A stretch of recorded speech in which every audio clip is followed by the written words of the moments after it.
Mrs. KJ here, going over part 2 of 7.04, Fission and Fusion. So let's continue on with fission. So again, fission is losing protons, whereas fusion was adding protons. So combining atoms versus separating or splitting them. Both of them make a new element. Both of them release a lot of energy. Fusion happens with small elements, like hydrogen and hydrogen make helium. Except when you have a supernova, an exploding star, and that's when you get all the natural elements. Fission occurs with large elements. A good example is uranium. Uranium turns into barium plus krypton plus 3 neutrons plus energy. So if we look at our periodic table, uranium is down here, and uranium has an atomic number of 92, which tells us uranium has 92 what? 92 protons, and it becomes krypton, which has how many protons? 36, and barium, which has how many protons? 56, and so, oops, I want to zoom out here so we can see them both. So we have uranium, which has 92 protons, and it splits into barium and krypton. And if we take krypton's 36 plus barium's 56, what do we notice it equals? 92 protons. So the huge thing is that the laws of the conservation of mass and energy still hold true. We can't magically make things disappear or appear. In this case, the protons don't disappear, they just separate into different atoms, and the number of protons determines what element you have. So uranium splits into krypton and barium when it's done reacting. It also gives off 3 neutrons and a lot of energy. Now, nuclear reactions of fusion happen naturally in stars. Nuclear reactions of fission breaking down happens naturally when radioactive elements decay. Remember we talked about half-lives and carbon-14 breaking down? Okay, that would be a natural example. And people utilize it. So if you ever hear of laboratories or scientists doing a nuclear reaction, they are doing fission, and they use it in nuclear power plants, like in Monticello, Minnesota, and bombs. And fission occurs through a chain reaction. So hit pause, make sure you have this in your notes.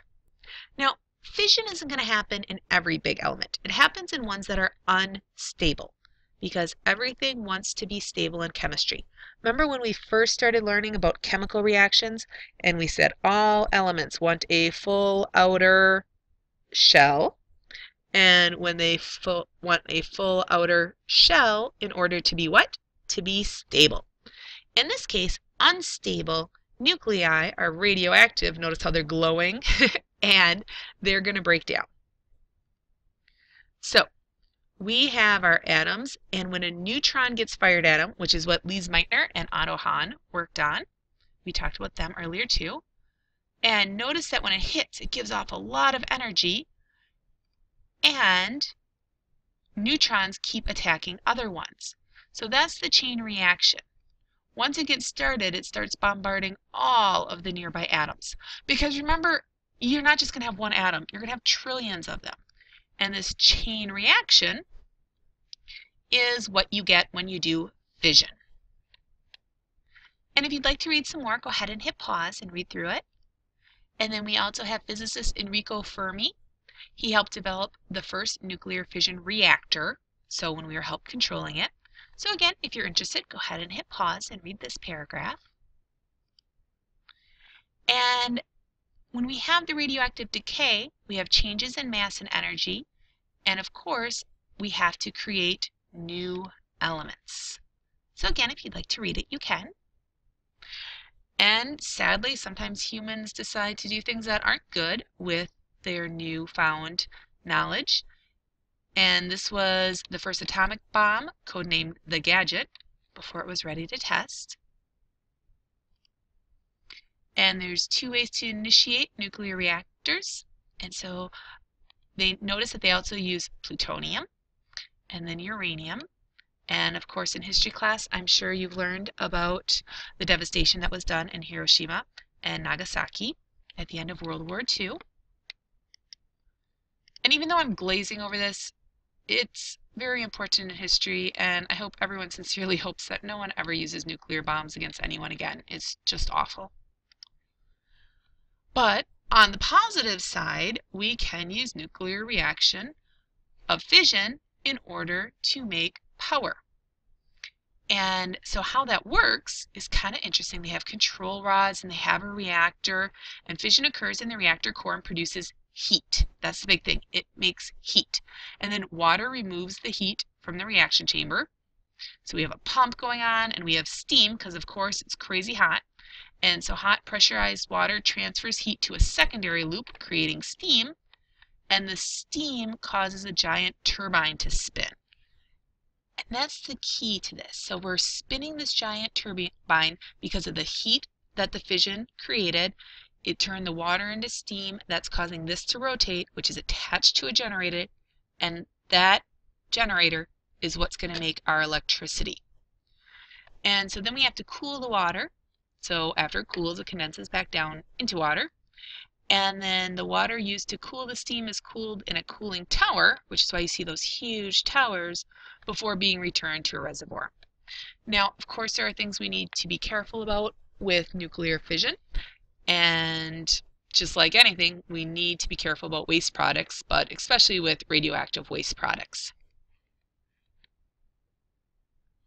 And so I just wanted to show another little video about fission. And the big thing with fission is you have these fragments and you have the neutrons. So when the neutrons collide, you can see that it causes it to fizz and it gives off energy, but it's the chain reaction. It's like a bunch of dominoes. And I like this video because even though it looks blurry, they showed it in 3 dimensions. And that's kind of nice because sometimes we think about atoms as being flat, but really it kind of looks like the stars in the solar system, doesn't it? They're going in every direction, 3-dimensionals, and you have this big chain reaction.